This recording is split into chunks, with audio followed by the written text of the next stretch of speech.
A couple of days later, a doctor joined my treatment routine. He laid me out on a couch and stuck a dozen painful acupuncture needles into my body. I lay motionless, afraid to flinch from the pain. Gnats landed on my face, but I couldn't swat them away. Needles were sticking out even from the corners of my mouth and forehead. "Drink," the doctor said, handing me a shot of thick, sweet herbal tincture. Along with it, he gave me some pills with names made up of all 26 letters of the alphabet. I obediently complied. Doctors know better who we are and what to do with us.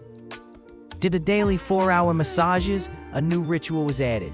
After the 4-handed massage, the doctor would come in. He entered the room quietly and without saying a word, played my muscles like the keys of a piano.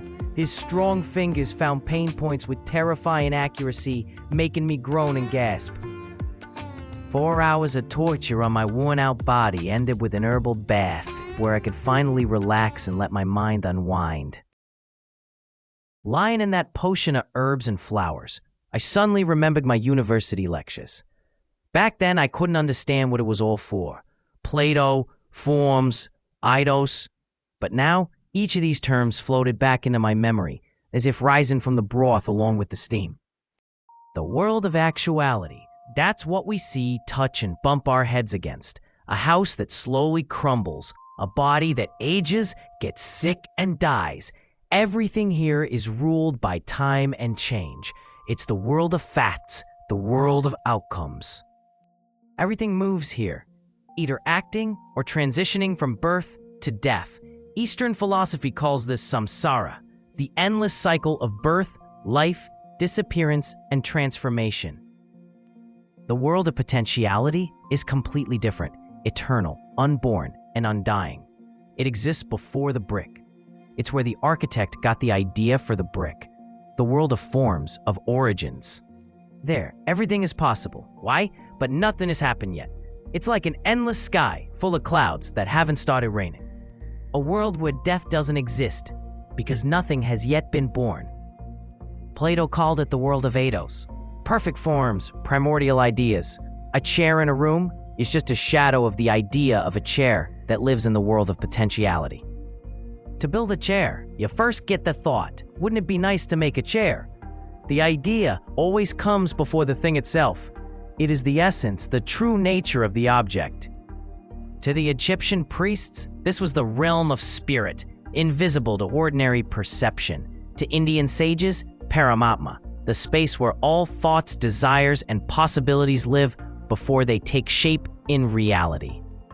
Maybe this is what quantum physicists now call a wave world, not made of particles, but vibrations. A world where everything already exists, in potential, in intention, and design.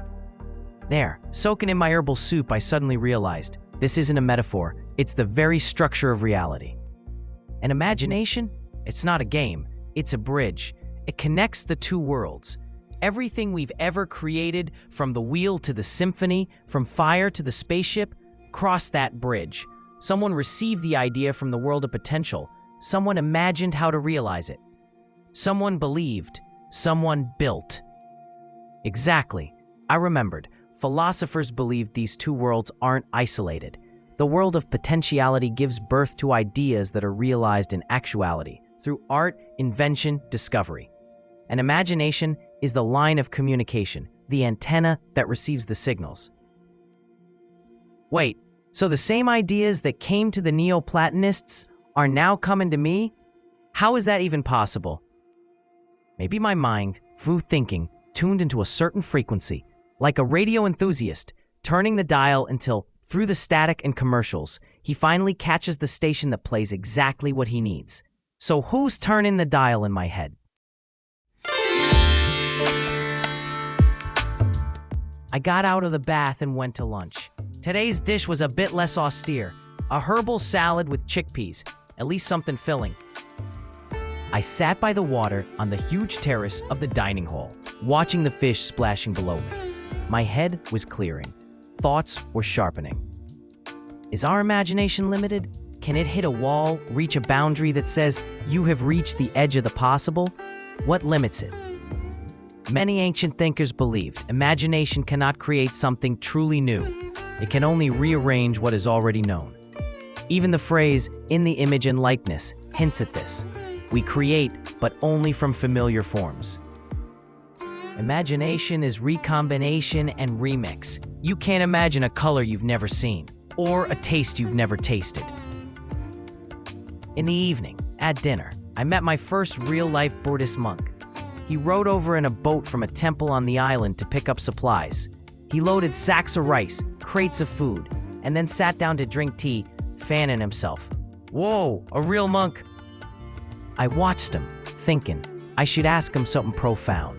He noticed, waved me over, sit down.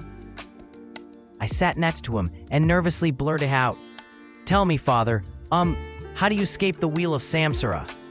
He laughed. "Why would you want to?" "Well, to attain eternal life," I replied hesitantly. "So, open the door to your eternal life and walk through it." "Well, where is that door?" I leaned forward. "It's sitting right now by the river. There are no walls, and you looking for a door?" He slapped me on the head with his fan. He finished his tea, got back in his boat, and sailed off into the dark Madhu Ganga. I sat alone in the dark, repeating to myself, "I'm looking for a door where there are no walls. What does it all mean?" I fell asleep to the sound of water splashing and the cries of invisible night creatures, thinking about Ayurveda, not as mysticism, but as science. Ayurveda isn't magic, not some shamanic dance with drums. It's real science, just with a different approach to illness. Not pharmaceutical corporations, but living knowledge, like in the time of Botkin or Avicenna. A detailed history, examination of the body, attention to thoughts, emotions, personality. The same chemical compounds, the same understanding of bodily systems, only not in pills, but in leaves grown under the sun. That night, the black goo poured out of me again. So much junk had built up over the years.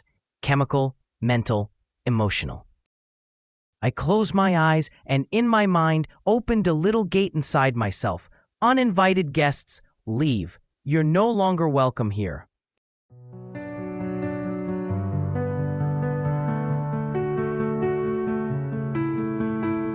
I unlocked the gates where shadows hid.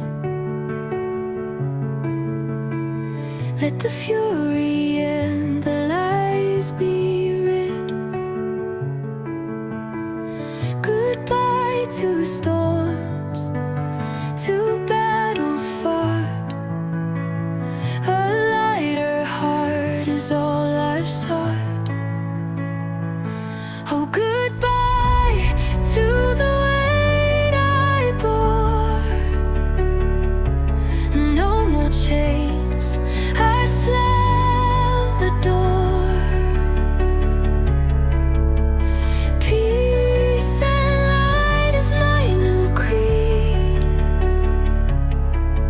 A life where only love can lead.